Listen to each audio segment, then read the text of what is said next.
কিন্তু আরেকটা বিষয় হচ্ছে যে নুরুল ইসলাম কবি মাদ্রাসার শিক্ষা বোর্ডের নীতি নির্ধারকের মধ্যে ইনি একটি বই লিখেছেন, মাযহাব কি ও কেন। 11 নম্বর পৃষ্ঠায় লিখেছেন ইনি যে যে ব্যক্তি কোরআন থেকে বিধান সম্পর্কিত যে আয়াতগুলো আছে, এই আয়াত থেকে যদি কোনো ব্যক্তি সরাসরি এই কোরআন থেকে বুঝে, তাইলে তার হাদিস অনুসরণ করা লাগবে না। আর যদি কোনো ব্যক্তি কোরআন থেকেই না পারে, তাইলে হাদিস অনুসরণ করতে হবে। আর হাদিস থেকে যদি সে না পায়, তাইলে ওই যে মাযহাব সম্পর্কিত ইমামগণের অভিমত এখান থেকে নিতে হবে।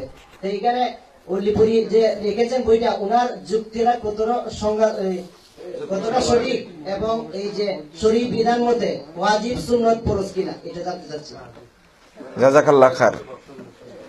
যে আলেমের নাম বললেন, ও আলেম তো আসলে এখন গালিগালাজের সাগরে হাবুডুবু খাচ্ছে, তো উনাকে আর কি বুঝাবেন। আমরা এতটুকু বলবো, আল্লাহ তাকে হকটা বলার এবং বুঝার সমতুই দান করুন, এছাড়া আমাদের কিছু বলার নেই।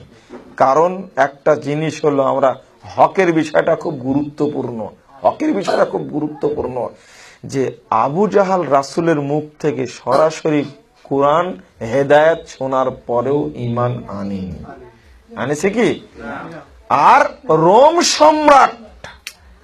রোম সম্রাট মুশরিক ব্যক্তি আবু সুফিয়ানের কাছ থেকে শুনেই হেদায়েত গ্রহণ করেছিলেন, তাই না? তাহলে হেদায়েত পাওয়ার বিষয়টা আল্লাহ প্রদত্ত রহমত, পাওয়া যায় না। প্রশ্ন করেছেন মাযহাব সংক্রান্ত।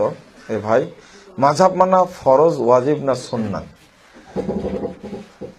শরীয়তে মাযহাবের কোনো আলোচনাই নেই। এটা ফরজ, সুন্নাত, ওয়াজিব, এটা হওয়া না হওয়ার কোনো প্রশ্নই নাই।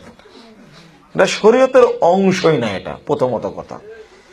নিঃসন্দেহে ইমাম আবু হানিফার পূর্বে জন্মের পূর্বে হানাফি মাযহাব তৈরি হয়নি, ঠিক বুঝেননি? ইমাম আবু হানিফার জন্মের পূর্বে কি মাযহাব তৈরি হয়েছে? না, জন্মের পরে নিঃসন্দেহ হয়েছে। ইমাম আবু হানিফার জন্মই হয়েছে 80 হিজরিতে, আল্লাহ নবী মারা গেছেন 10ম হিজরিতে। এটা ফরজ হলো কি করে? ফরজকে করলো কিভাবে কে? এক। দ্বিতীয় বিষয় হলো এই যে ফরজ মাযহাব 4টায় করা লাগবে, তাই না?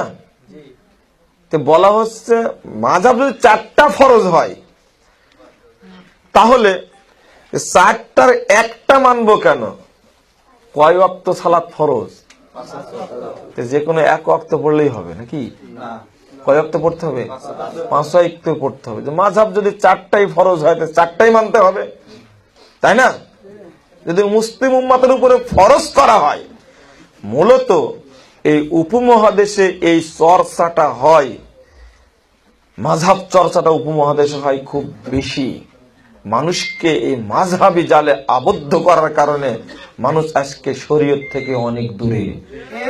আমি বলি একটা কথা, পুকুরে ইলিশ মাছ পাওয়া যায় না, পাওয়া যায়? কথা শুনে মনে হচ্ছে আপনাদের এলাকায় পাওয়া যায় নাকি? পুকুরে ইলিশ মাছ পাওয়া যায় না। এরপরেও যদি পুকুরটাকে ভাগ করা হয় 4 ভাগে, তাহলে তো আরোই পাওয়া যাবে, পাওয়া যাবে। হ্যাঁ, ইলিশ মাছ পেতে হলে চাঁদপুরের সাগরে যেতে হবে, নদীতে যেতে হবে।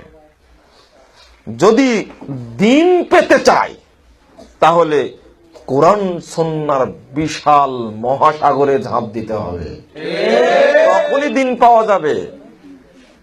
আমরা দিন থেকে অনেক দূরে। এটা হয়েছে 400 হিজরির পরে, 400 হিজরির পরে। তার মধ্যে একজন ব্যক্তি বলছেন, 145 পৃষ্ঠা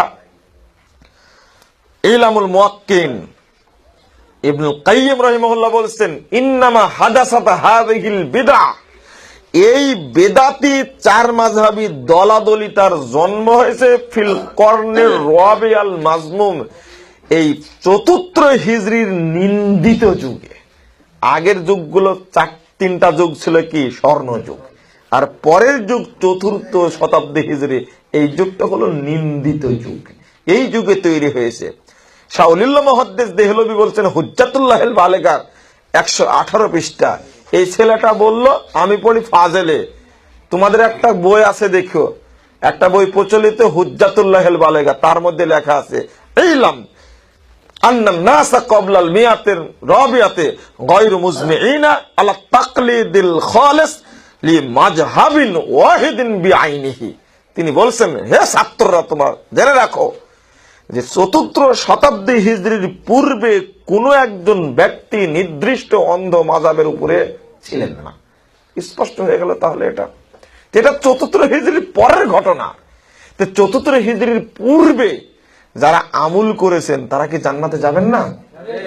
ইমাম আবু হানিফা, ইমাম মালিক, ইমাম শাফি, ইমাম আহমদ বিন হাম্বল রাহিমাহুমুল্লাহ, এই সমস্ত ব্যক্তিবর্গের পূর্বে যারা পৃথিবীতে ছিলেন, আমল করেছেন, তারা কি জান্নাতে যাবেন না? তারা যেভাবে করেছেন ওইভাবে করব। আরে মাযহাব যদি মানতেই হয় তাহলে এই সমস্ত ব্যক্তির নামে মাযহাব তৈরি করব কেন? তারা না সাহাবী, তারা না তাবেঈ, আর তারা না খলিফা। যদি ৪ মাযহাব মানতেই হয় তাহলে রাসূলের মনোনীত ৪ জন খলিফার নামে মাযহাব তৈরি করব। একটা মাযহাব হবে বাকারিয়া মাযহাব আবু বকরের নামে, আর একটা মাযহাব হবে উমরীয় মাযহাব, এটা উমর রাদিয়াল্লাহু নামে।